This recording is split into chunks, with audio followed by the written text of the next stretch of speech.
Here we go.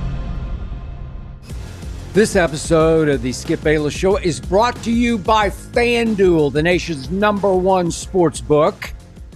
And by the way, it is a pleasure to launch our partnership with FanDuel today as I go deep on LeBron versus Stephen A. And I go deep on LeBron's comments on his relationship or lack thereof with Michael Jordan. And once again, I go deep as I respond to Gilbert Arenas and his impressive response to my response to what he has said about my criticism of LeBron. I know that's a lot. Buckle up. First up, LeBron James versus Stephen A. Smith. This is my 2 cents from a distance, no inside knowledge, just my gut feelings, knowing Stephen A. as well as I do, and having been through dozens of clashes with star athletes over the years in locker rooms, on team planes, and many times on live television. So let's start with this. When Stephen A. first spoke about Bronny, this was on First Take in late January, Stephen A. was exactly right about what he said. It was a strong, gutsy opinion. I was proud of Stephen A. for taking that stand, but Stephen A. wasn't the only one in the media at that point expressing that opinion. Stephen A. said on his show in late January, this is on First Take, and I quote, "I am pleading with LeBron as a father, stop this, stop this. We all know Bronny James is in the NBA because of his dad, period," end quote.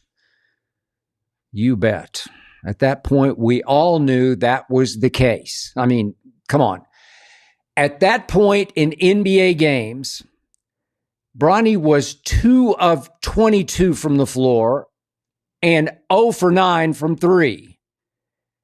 And the 56 minutes Bronny had played up to that point obviously hadn't come in meaningful stretches. Nope. They were mostly in garbage time with the Lakers way up or way down. So at that point, as I said here on this show, I was horrified by what I'd seen from this kid because he looked petrified on the NBA floor, just the way he'd looked in summer league games, and he played 4 of those. And to think that the night he was drafted by the Lakers with the 55th overall pick, that was in the second round, I truly believed, and I said on television, that Bronny James would soon be the perfect 3-and-D complement to his father in the Laker backcourt, in the big leagues. And I thought he'd be able to hold his own at age 20 and carve out, 10 or 12 good minutes a night in the rotation in meaningful minutes. Then came that summer league. And you know and I know, Bronny just looked lost. He just looked like a scared kid playing among G League men. In those 4 games, he shot 14 of 40 from the floor and 3 of 19 from 3. I didn't see much tenacity, much fight on defense. I saw Bronny James often just run to the corner and hide in the corner on offense. What? And when Stephen A. made that comment on First Take in late January, Bronny from 3 in the summer league, combined with the NBA games, was 3 of 28 from 3. So it was pretty hard at that point to project him as a potential 40% dead-eye, take it to the bank 3-point shooter his father needed alongside his father. I'm here to tell you, in all my years, and I started covering the Lakers out here in LA for the Los Angeles Times in 1977. I have never seen a player on an NBA floor who looked less like an NBA player than Bronny James did in his first 56 NBA minutes. Never, ever. I mean, this was LeBron James' son, an anticipated chip off the old block, a kid who had been playing backyard pickup games against NBA stars since, I don't know, he was 10 or 12 years of age. And he looked timid. He looked intimidated. He looked lost on a basketball floor like he didn't belong. His body language screamed, I don't belong out here, and I know I don't belong. It looked like he didn't want to belong in the NBA. And what made Bronny look even worse was that the Lakers' first-round pick, Dalton Knecht, looked like more and more of a steal with the 17th overall pick because, man, Dalton Knecht hit the summer league floor in full-on attack mode. And he carried that right into the Lakers' preseason games and right on into the regular season games. Dalton Knecht is just 100 miles an hour of pure fearless. Dalton Knecht is a 37% three-point shooter. Not great, but not bad. That's for the Lakers now. This is in the big leagues. But he can just flamethrow and make 4 or 5 in a row with games on the line for the Lakers. Not in the G League, for the Lakers. I don't know if the Lakers got cold feet after they traded Dalton Knecht to Charlotte, but it smelled like they went out of their way to fail Mark Williams on his physical when he got to L.A. Remember, Luka pushed for Mark Williams for the Lakers to acquire him from Charlotte. And Charlotte had insisted, of course, on Dalton Knecht for Mark Williams. But it's now advantage Lakers. They kept Dalton Knecht. But yes, you're right. Knecht is 23 years of age, about 3+ years older than Bronny. And by the way, Jordan Goodwin is 26 years of age. Jordan Goodwin is a G League call-up who has also made Bronny look even worse. Even worse because Jordan Goodwin is everything I thought Bronny would be, the ultimate 3-and-D fire starter for the Lakers who comes flying off the bench and just changes the game with his energy and his fury and his 42% three-point shooting. Sort of the un-Bronny. Still, by late January, Bronny was playing a few G League games, but he was still often suiting up for the Lakers. That's home and road. Obviously, at that point, if his name had been LeBron Smith Jr., there would have been no way he'd been on the Lakers bench or roster or in their locker room. If Bronny's name had been, I don't know, Bobby James, LeBron James would have pulled JJ Redick aside and he would have said to JJ, how in the hell is that kid dressing with us? But his name is LeBron James Jr., fortunately or unfortunately for that kid. And he is the firstborn of LeBron and Savannah James. And by all accounts,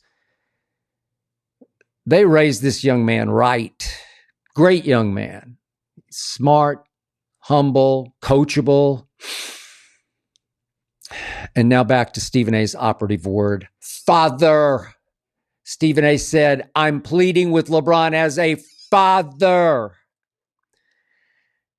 I don't have kids, but I'm old enough to have gone through this cycle with several very close friends who thought they were raising the next Larry Bird or the next Roger Clemens or the next Tiger Woods. Those parents, who I knew very well, just went blind-eyed delusional over their kids. They no longer cared about anything I was doing, and they didn't want to hear anything about their kid except my kid's going to be the greatest ever. Their entire world revolved around their kid from sunrise to bedtime. And I'm pretty sure that's LeBron's world right now. I mean, he's getting to play NBA basketball with his son. So obviously dad's pride is on the line. Dad's pride is not rational. It's not sane anymore. And LeBron knows deep down that his reputation is at stake. And he desperately needs it to be validated by Bronny's NBA growth and performance. As Stephen A said, we all know Bronny James is in the NBA because of his dad. Bingo. So it was on that fateful Thursday night, March the 6th, Stephen A did something I'm not sure he's ever done. I could be wrong about this, but he sat courtside at a Laker game out here in LA as a fan because his Knicks were in town for their one and only visit to crypto.com for the season. Now, I watched every dribble of that game on TV, but what happened between LeBron and Stephen A was not shown, possibly because the broadcast had gone to commercial. This was during a stoppage of play, some kind of dead ball situation, a timeout, a replay review. I'm not sure what it was, but the game had stopped in the third quarter, and LeBron walked straight over to Stephen A, pretty much blindsided him during the game, and according to Stephen A, said, "You got to stop talking shit about my son. You got to stop fucking with my son. That's my son. That's my son," said Stephen A. Stephen A also said he responded with, "Let's talk about it after the game." But as he said that, LeBron was turning away and walking back out onto the floor because the game was about to resume. So the entire exchange took, 8 seconds? Now think about this. How weak was that on LeBron's part to choose that time and that place to deliver that message? LeBron knew exactly what he was doing. He knew this one-sided confrontation would be captured on cell cameras and that the video would immediately explode all over the internet and that lip readers would have a field day, or in this case, a field night. But this was a flat-out ambush, a drive-by, a premeditated and calculated move by LeBron James to show up Stephen A in front of the NBA world while giving Stephen A no face-to-face time to respond. I mean, what if Stephen A had at least been able to say, "LeBron, your son's a great kid, but he can't make threes, and I haven't seen him play any defense yet." LeBron didn't want any rebuttal, no facts. This was just a delusionally, irrationally, insanely proud pop telling off Stephen A. Smith, knowing this debate was rigged. Stephen A. would have no time to respond. LeBron hit and LeBron ran. Frankly, that was pretty cowardly. Now, I'm sure Stephen A. would have been happy to continue that discussion after the game in the locker room, maybe after the media had cleared out, or maybe outside the locker room, well, after the game, or I don't know, wherever LeBron wanted to meet up. Nope. This was about as fair as what happened in Gladiator when Commodus mortally wounded Maximus before he had to go out into the Coliseum and fight for his life. So Stephen A. responded to LeBron the only way he could on all of his platforms, along with those of some others. I don't blame him a bit for that. Now, did Stephen A. milk it for all it was worth? Sure he did. That's the business we're all in. LeBron took his shot, which was a cheap shot. Then Stephen A. fired back with all his media might. Way to go, Stephen A. Then LeBron bleeping James, all-time leading scorer in the history of the National Basketball Association, stooped even further, got really, really petty. He chose to go on another ESPN show, Pat McAfee's, the day before the Lakers played at Indy. McAfee's show is based just outside of Indy. LeBron said on that show that Stephen A. is on a Taylor Swift tour run. It was funny, but a petty shot. LeBron, you might as well be the tour director for that Taylor Swift tour. You might as well be the rocket fuel because you're acting far more immature than your 20-year-old son ever thought about acting. LeBron, you took all kinds of personal shots at Stephen A. Tidy-whities eating ice cream. I thought all the above or below was so beneath your year 22 NBA dignity? Yeah, Stephen A took it too far, saying he would have swung on LeBron if LeBron had so much as touched him. But LeBron looked even more foolish reposting that video of Stephen A's boxing workout. Womp, womp, womp. And yeah, Stephen A took it way too far and then out of bounds with that Kobe Memorial Service reference. But remember, Stephen A is the B side in this beef. LeBron is supposed to be the A side. Supposed to be. Then LeBron tried on the McAfee show to weasel out of everything by saying, and I quote, that Stephen A completely missed the whole point. The whole point. Never would I ever not allow people to talk about the sport and criticize players about what they do. That is your job, to criticize or to be in a position where if a guy's not performing, that's all part of the game. But when you take it and you get personal with it, it's my job to not only protect my damn household, but protect the players. What? LeBron, is your son an NBA player or is he not? Are you saying this is just your son who gets to wear a Laker uniform and just sit down on the end of the bench because he's your son? Is this like every night's Halloween, he gets to dress up and play NBA player? Is that what you're saying? I don't think so. Look, if you truly believe that Bronny's an NBA player worthy of wearing that uniform on a nightly basis, then he's obviously fair game for anyone in the media to critique. You're speaking out of both sides of mouth. And LeBron, what Stephen A said in late January was completely fair and completely true. If in fact Bronny's supposed to be an NBA player.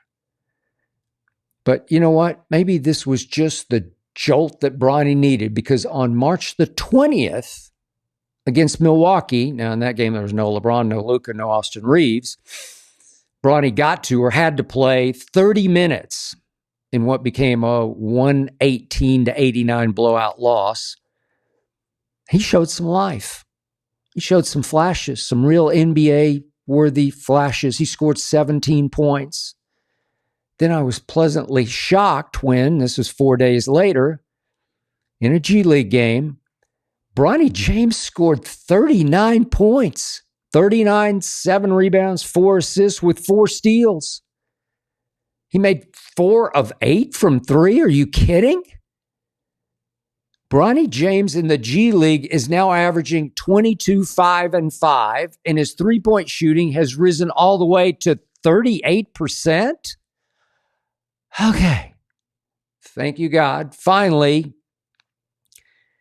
we're all starting to see a little more of what I thought we'd see from the start. Stephen A has understandably issued an updated opinion of Bronny, saying now he sees the makings of a potentially bona fide NBA player. So do I. Now, you certainly can argue that both LeBron and Stephen A looked bad as this beef took the low road and pretty much stayed on the low road. Both of them looked bad. But the point was, LeBron started it. The point is, LeBron looked way worse. Still think he's the GOAT? Quick timeout. Sip of the nectar of the gods.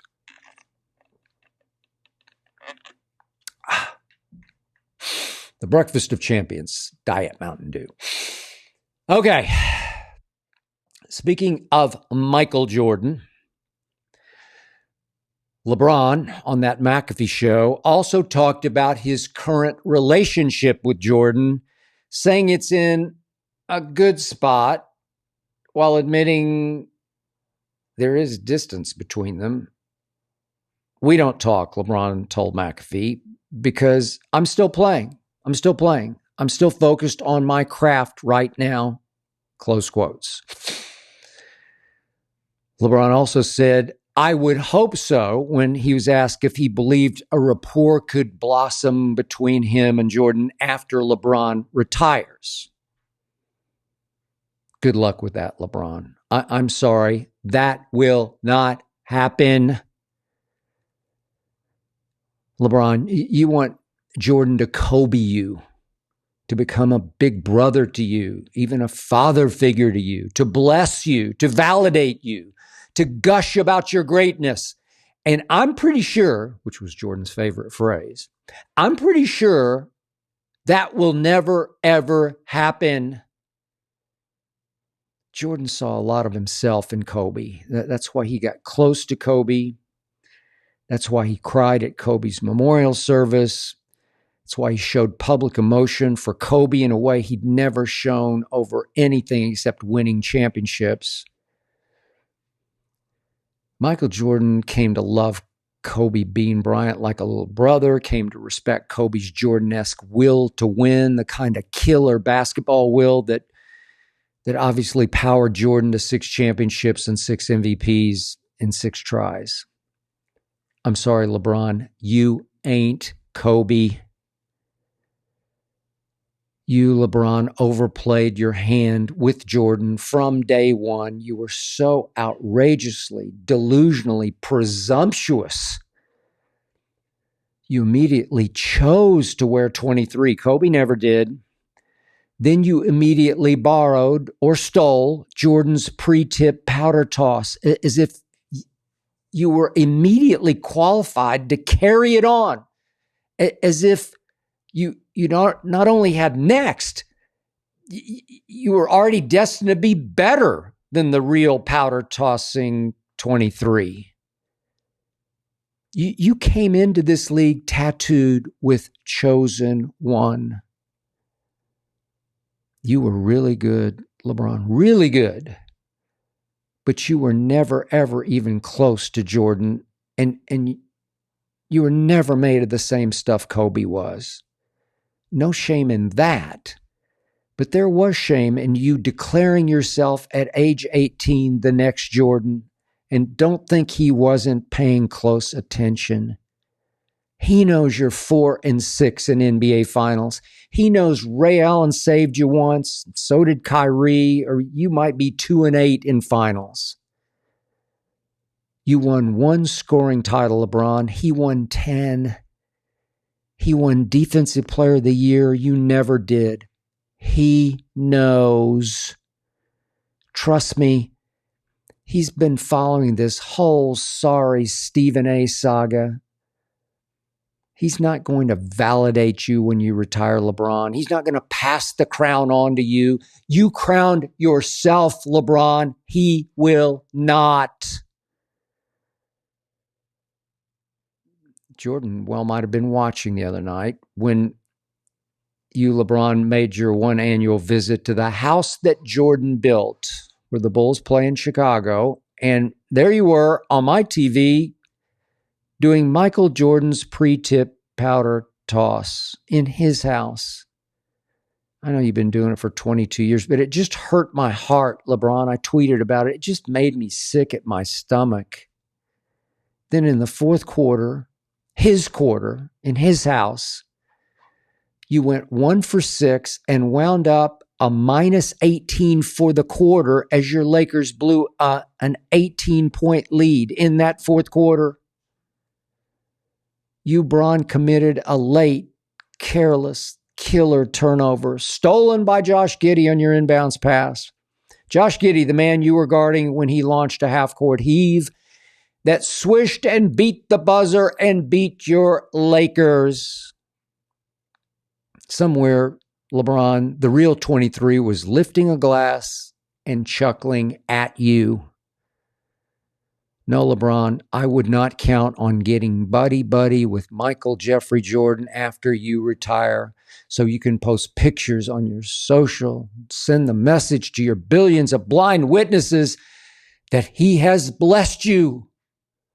Sorry, no, will not happen. Ever. Okay. It's time for my final four picks brought to you by FanDuel. This bracket season, FanDuel is letting you make the call because right now, new customers can get $200 in bonus bets when your first $5 bet wins. $200. That's 200 extra bucks to bet on everything from clutch shots to last second heartbreaks, even on who's cutting down the nets. If you've been waiting to join, there is no better time than right now. There's tourney action almost every day, and FanDuel has amazing bet types like spreads, totals, game props, so much more. Now for my picks. Duke is a 4.5-point favorite over Houston. Duke will cover. I've got Duke 80, Houston 70.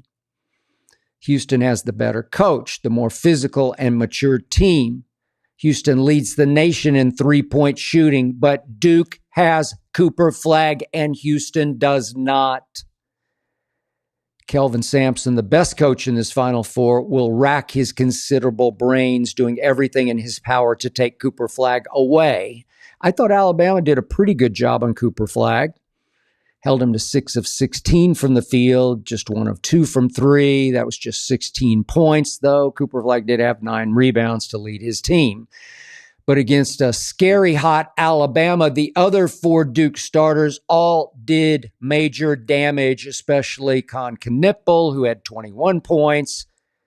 Cooper Flagg just does so many big little basketball things. He dribbles the ball up against the press. He initiates the offense. He crashes the offensive glass. He changes shots on defense with his weak side leaping and shot blocking and shot bothering. He's just always such a high motor threat all over the floor on both ends of the floor that Cooper Flagg just makes his 4 teammates so much more lethal.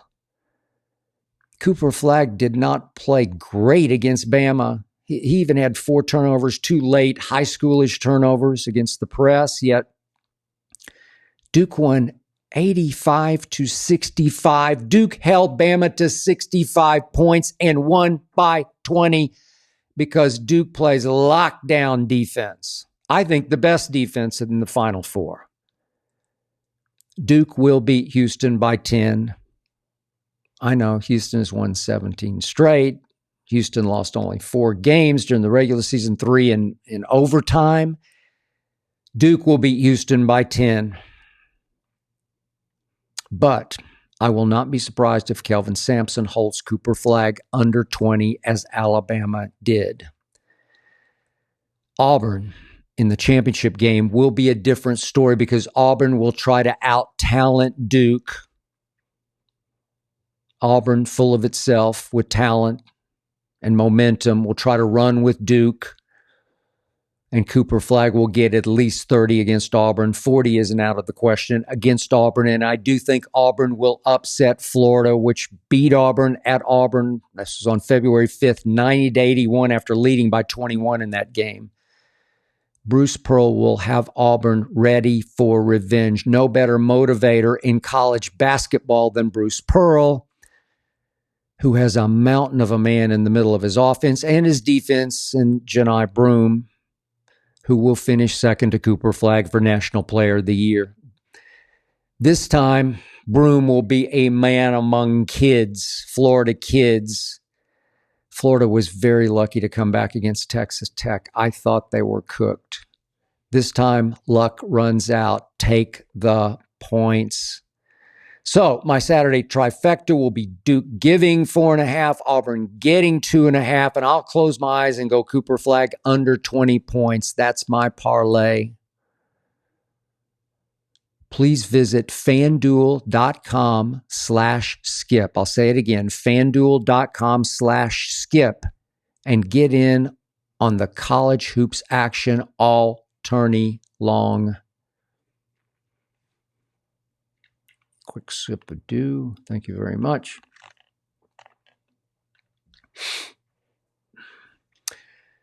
A week ago, Gilbert Arenas responded to me about LeBron in a 2.5-hour floor show that he posted. I watched the entire thing and I was impressed. I love Gil's spirit and his spark and his showmanship. I love his IQ, his sports IQ. He's as talented a commentator as he was as an NBA player, and that is saying something because Gilbert Arenas could just flat out light it up. He hung 60 on the Lakers out here at Staples, and he twice scored over 50. But what impressed me the most was the research Gilbert poured into his 2.5-hour response to me, the sheer elbow grease required to dig as deeply as he dug. Again and again, it was, gotcha, Skip. Gotcha again, Skip. Shout out to Steve Martinez for his inspired excavation. I used to work with Steve at Fox. Now he assists Gil. Steve Martinez knows my playbook. So yeah, he and Gil got me. Well, they got me once. I did call LeBron's last playoff series his first stint in Cleveland, the 2009 season. Well, that season did start in 2009, but it ended in 2010. You got me, Gil. But I did want to take exception to just a few of the many off-target points that you tried to make, Mr. Arenas. Okay, so you said Michael Jordan wanted to trade for Larry Bird. So see, Jordan wanted to form a super team too. Gil, first of all, I, for one, did not criticize LeBron for joining forces in Miami with Dwayne Wade and Chris Bosh. No, I applauded that move. I, for one. LeBron needed a big brother to teach him how to win a championship, and did Dwayne Wade ever do that? LeBron needed an iron-fisted father figure of a GM/president who really knew how to play the NBA game, and Pat Riley was that man. Go, LeBron, go to Miami. But Gil, Michael Jordan did not want to trade for Larry Bird. The rumors were rampant coming out of Boston that the Celtics ownership wanted to get rid of Bird, wanted to trade Bird because his body was starting to betray him. He'd had the surgery on both of his feet. His back was getting worse and worse by the dribble. So on March the 4th of 1990, Jordan's Bulls played at Boston Garden and beat Bird's Celtics 118-114. Jordan had 36 in that game. He made 13 of 15 shots in that game. He had 6 rebounds, 11 assists, and 4 steals in that game, and made 2 late clutch free throws to seal it after Bird missed a crucial free throw. Remember, at that point, Jordan had won nothing yet, so he was on his best behavior after that game. After that game, when the mostly Boston media asked him about the rampant rumors, did he want the Bulls to trade for Larry Bird? Jordan went into PR mode and said, and I quote, "The Celtics would be crazy to trade Larry Bird. He's still one of the best players in the league as far as I'm concerned. And I would love to see him on the Bulls. I would love to play beside him. Some people say Bird has lost a step or two, but I'm sorry. I can't see where he's slipped that much. Not that much." The Celtics wanted Scottie Pippen for Bird. There was no way that Jerry Krause was going to do that deal. No way Jordan wanted to do that deal because Pippen was on the verge of becoming an all-star and a first-team all-defense player. Scottie Pippen scored 22 that day at Boston with 2 blocks and 2 steals. That year, 1990, Bird fell to 10th in MVP voting, 10th. The next year, his scoring average plummeted to only 19 a game, and he managed to play only 60 games. The next year after that, Larry Bird was done, like your argument, Gil. Now, about your contention that Michael Jordan got Steve Wolf fired from Sports Illustrated for daring to criticize him. Gil, I know Steve Wolf, and I'm pretty sure he wasn't fired. He did eventually leave Sports Illustrated to help start ESPN, the magazine, but you, Gilbert, said that back in Jordan's day, I would have been fired for criticizing Jordan. I think your context was I would have been fired for criticizing Jordan's basketball playing. That Sports Illustrated cover story in question was about Jordan's attempt to play baseball. Jordan didn't have a burning desire to try baseball, but he was forced to take an NBA sabbatical that year. That's a whole nother story I can tell you all about when we sit down. But during that year off, he decided to follow his heart, try to make his childhood dream come true, play big league baseball. Yet the problem was he'd only been at spring training for a few days when Sports Illustrated went with its cover headline of "Bag It, Michael," with a cover subheadline of "Jordan and the White Sox are embarrassing baseball." Now, Steve Wolf did not write those headlines, and he later said he regretted those headlines, but he did write that story, which was filled with scathingly skeptical quotes from managers and players and all kinds of inside sources. So Steve did back up his story very well. Steve Wolf later said on an ESPN podcast, it dropped around the time of the Last Dance documentary 2020, Steve Wolf said that Jordan was, and I quote, rightly insulted by that story. And I continue to quote Steve, who said, he wasn't out to embarrass baseball. He was out to pursue a dream we thought at the time was delusional, but we should not have come down on him that hard, said Steve Wolf in that podcast. Now, Michael Jordan did vow at that time to never again talk to anyone from Sports Illustrated. I'm pretty sure he never did, but the point was that Michael was upset that nobody from Sports Illustrated actually sat down with him. Steve Wolf did go to spring training for a few days and did participate in group interviews with Jordan. But the point was he didn't have a sit down with Michael. I'm not sure that would have changed the way Steve wrote that article. He did quote Michael at some length in the article. Michael was just hurt. He was forced out of basketball and he was plunging and trying something nobody would try at that stage of a pro career. Suddenly switch and try baseball is hard. Baseball's much harder to play than basketball is. So later that summer, it was 1994, Steve Wolf went to watch Jordan play Double-A ball for the Birmingham Bulls. I think the game was in Orlando.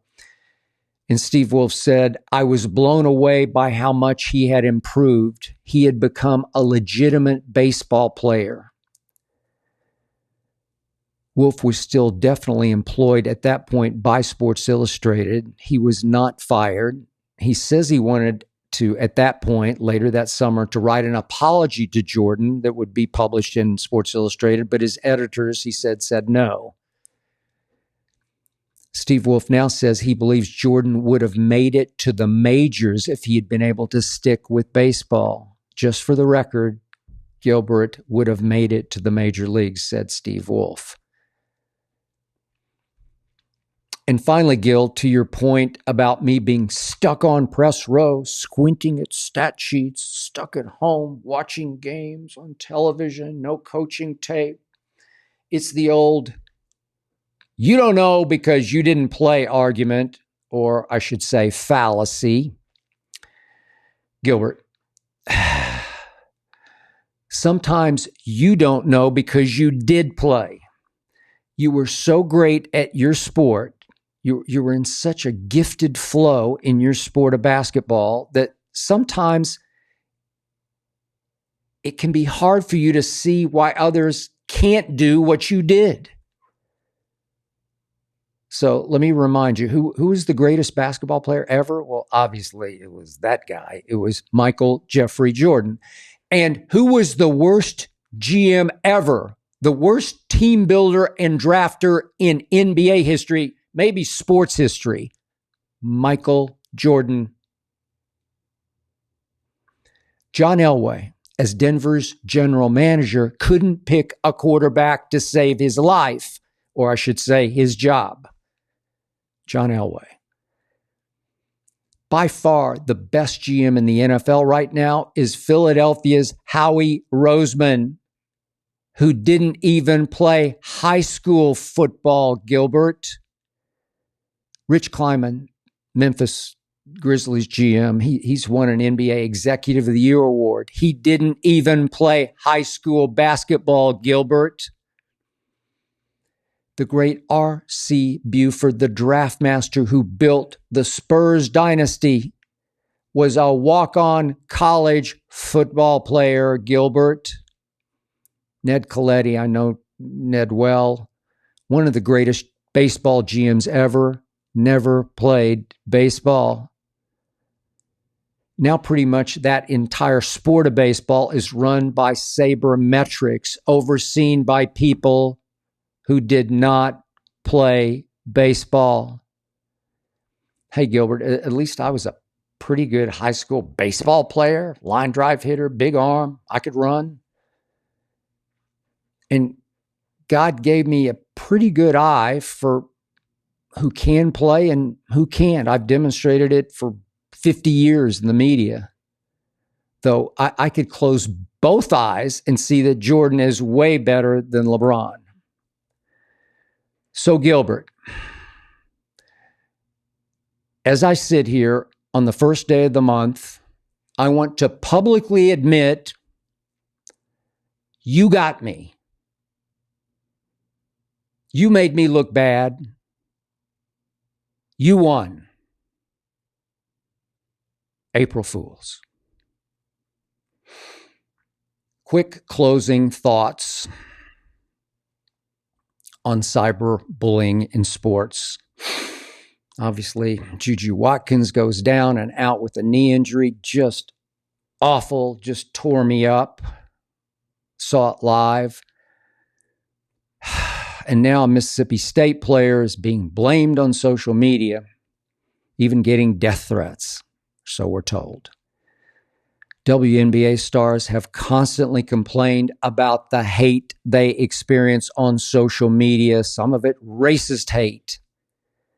Now I'm even seeing a public service commercial on television during games pleading with angry gamblers to please don't take it out on the players via social media. And I keep thinking, I just don't get it. If a kid gets bullied at school or after school, it's tough because obviously the kid needs to go to school.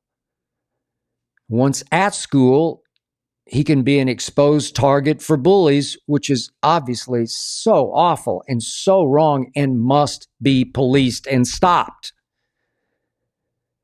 But here's what I don't understand about players and social media.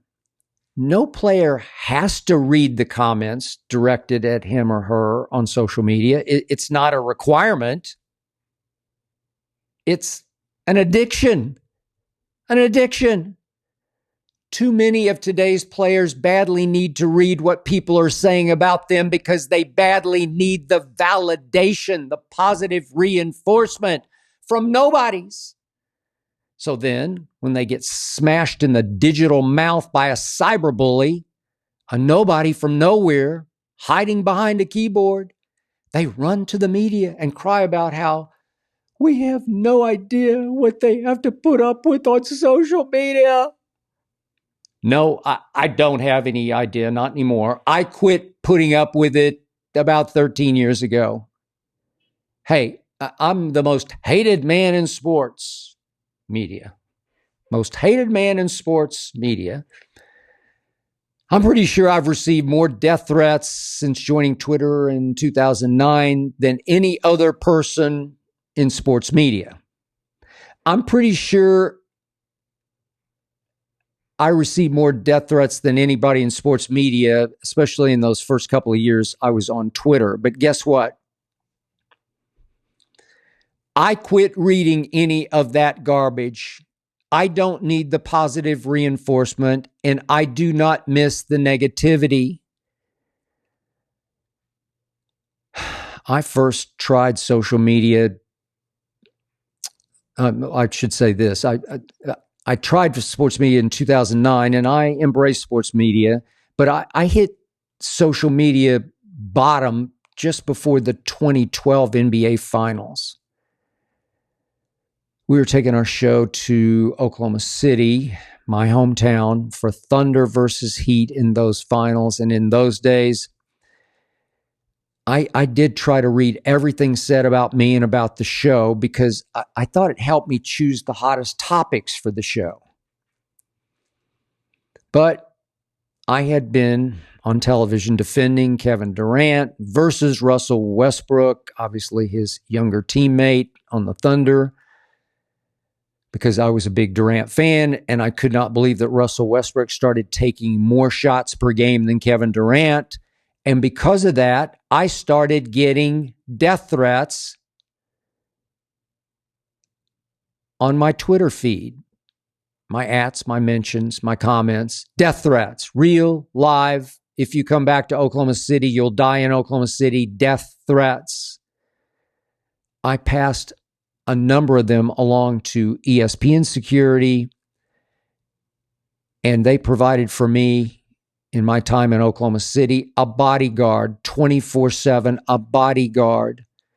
My first afternoon back home in Oklahoma City, I took my mother to lunch at a P.F. Chang's in Oklahoma City on the north side, and my bodyguard stood a few feet from our table, constantly scanning the restaurant, making sure I didn't have any death threats going on in the restaurant that might actually come to fruition in the restaurant.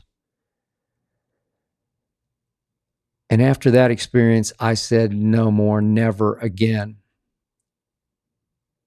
Since that time in 2012, since that finals, I never again looked at any of my comments on social media.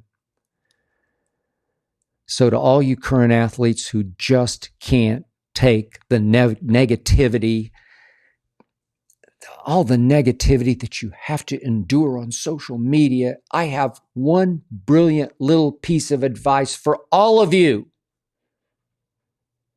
Just don't read it. It's pretty simple. Just don't read it. That's it for this episode. Thanks to Tyler Korn for producing, to Ernestine for overseeing, and of course to Hazel for approving.